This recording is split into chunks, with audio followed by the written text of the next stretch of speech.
Angela, an Inverted Love Story by William Schwenk Gilbert. The Century Magazine, September 1890.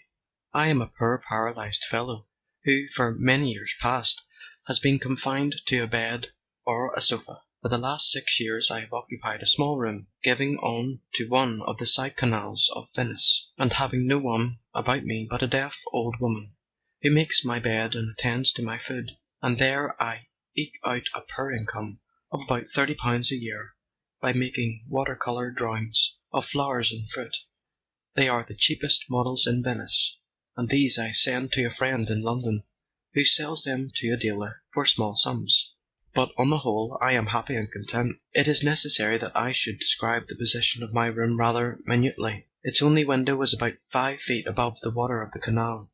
and above it the house projects some 6 feet, and overhangs the water, the projecting portion being supported by stout piles driven into the bed of the canal. This arrangement has the disadvantage, among others, of so limiting my upward view that I am unable to see more than about 10 feet of the height of the house immediately opposite to me, although by reaching as far out of the window as my infirmity will permit, I can see for a considerable distance up and down the canal, which does not exceed 15 feet in width. But, although I can see but little of the material house opposite, I can see its reflection upside down in the canal, and I take a good deal of inverted interest in such of its inhabitants as show themselves from time to time, always upside down, on its balconies and at its windows. When I first occupied my room, about 6 years ago, my attention was directed to the reflection of a little girl of 13 or so, as nearly as I could judge, who passed every day on a balcony, just above the upward range of my limited field of view. She had a glass of flowers and a crucifix on a little table by her side, and as she sat there, in fine weather, from early morning until dark, working assiduously all the time, I concluded that she earned her living by needlework. She was certainly an industrious little girl, and, as far as I could judge by her upside-down reflection, neat in her dress and pretty. She had an old mother, an invalid, who on warm days would sit on the balcony with her, and it interested me to see the little maid wrap the old lady in shawls, and bring pillows for her chair, and a stool for her feet, and every now and again lay down her work and kiss and fondle the old lady for half a minute, and then take up her work again. Time went by, and as the little maid grew up her reflection grew down, and at last she was quite a little woman of, I suppose, 16 or 17. I could only work for a couple of hours or so in the brightest part of the day, so I had plenty of time on my hands in which to watch her movements, and sufficient imagination to weave a little romance about her, and to endow her with a beauty which, to a great extent, I had to take for granted. I saw, or fancied that I could see, that she began to make an interest in my reflection, which of course she could see as I could see hers. And one day, when it appeared to me that she was looking right at it,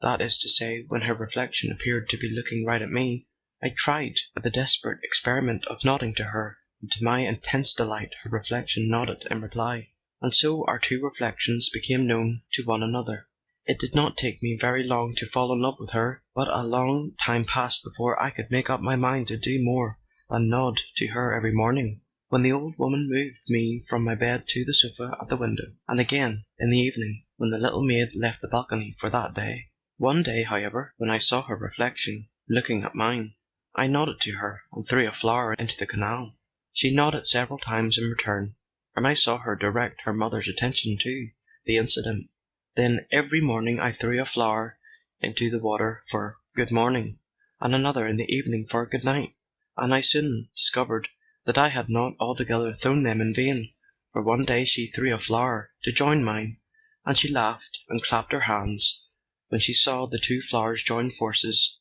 and float away together. And then every morning and every evening she threw her flower when I threw mine, and when the two flowers met she clapped her hands, and so did I. But when they were separated, as they sometimes were, owing to one of them having met an obstruction which did not catch the other, she threw up her hands in a pretty affectation of despair, which I tried to imitate, but in an English and unsuccessful fashion. and when they were rudely run down by a passing gondola, which happened not unfrequently, she pretended to cry, and I did the same. Then, in pretty pantomime, she would point downwards to the sky to tell me that it was destiny that had caused the shipwreck of our flowers, and I, in pantomime not nearly so pretty, would try to convey to her that destiny would be kinder next time, and that perhaps tomorrow our flowers would be more fortunate. And so the innocent courtship went on. One day she showed me her crucifix and kissed it, and thereupon I took a little silver crucifix that always stood by me and kissed that, and so she knew that we were one in religion.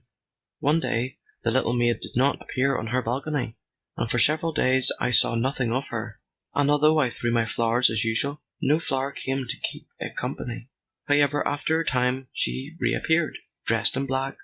and crying often, and then I knew that the poor child's mother was dead, and, as far as I knew, she was alone in the world. The flowers came no more for many days, nor did she show any sign of recognition, but kept her eyes on her work, except when she placed her handkerchief to them,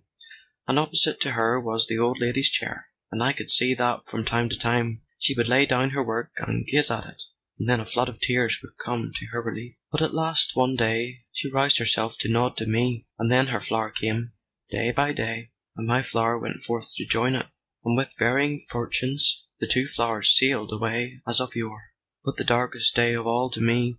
was when a good-looking young gondolier, standing right end uppermost in his gondola, for I could see him in the flesh, worked his craft alongside the house,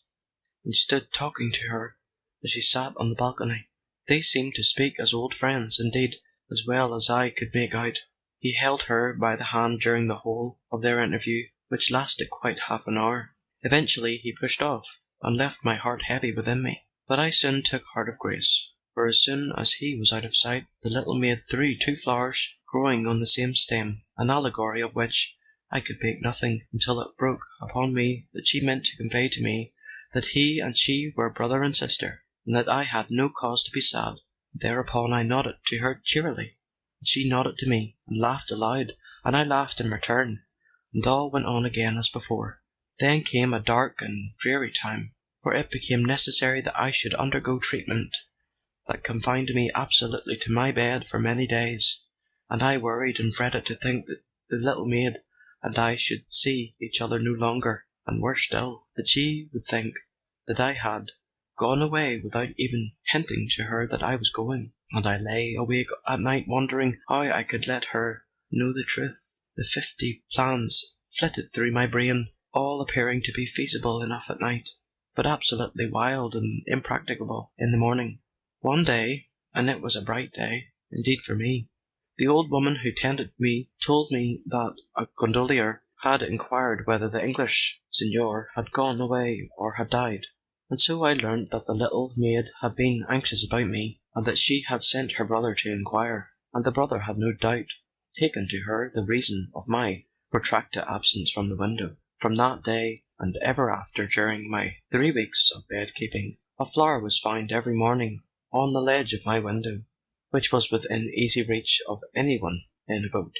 And when at last the day came when I could be moved, I took my accustomed place on my sofa at the window, and the little maid saw me, and stood on her head, so to speak, and clapped her hands upside down with a delight that was as eloquent as my right end up the light could be. And so the first time the gondolier passed my window, I beckoned to him, and he pushed alongside, and told me with many bright smiles that he was glad indeed to see me well again. And I thanked him and the sister for their many kind thoughts about me during my retreat, and I then learnt from him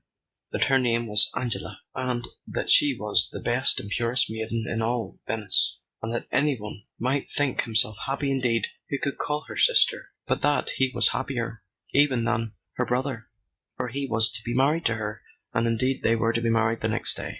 Thereupon my heart seemed to swell to bursting, and the blood rushed through my veins, so that I could hear it, and nothing else for a while. I managed at last to stammer forth some words of awkward congratulation, and he left me, singing merrily, after asking permission to bring his bride to see me at the morrow as they returned from church. "For," said he, "my Angela has known you very long, ever since she was a child, and she has often spoken to me of the poor Englishman who was a good Catholic, and who lay all day long for years and years on a sofa at a window. And she had said over and over again how dearly she wished she could speak to him and comfort him.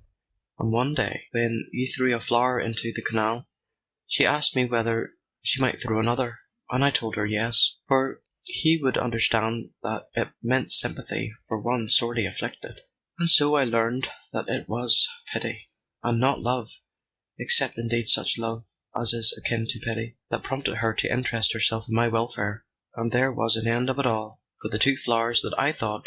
were on one stem were two flowers tied together, but I could not tell that, and they were meant to indicate that she and the gondolier were affianced lovers, and my expressed pleasure at this symbol delighted her, for she took it to mean that I rejoiced in her happiness. And the next day the gondolier came with a train of other gondoliers, all decked in their holiday garb, and on his gondola sat Angela, happy, and blushing at her happiness. Then he and she entered the house in which I dwelt, and came into my room, and it was strange indeed, after so many years of inversion, to see her with her head above her feet. And then she wished me happiness and a speedy restoration to good health, which could never be. And I, in broken words and with tears in my eyes, gave her the little silver crucifix that had stood by my bed or my table for so many years. And Angela took it fervently, and crossed herself and kissed it, and so departed with her delighted husband. And as I heard the song of the gondoliers as they went their way, the song dying away in the distance as the shadows of the sundown closed around me, I felt that they were singing the requiem of the only love that had ever entered my heart. End of Angela, an inverted love story by William Schwenk Gilbert.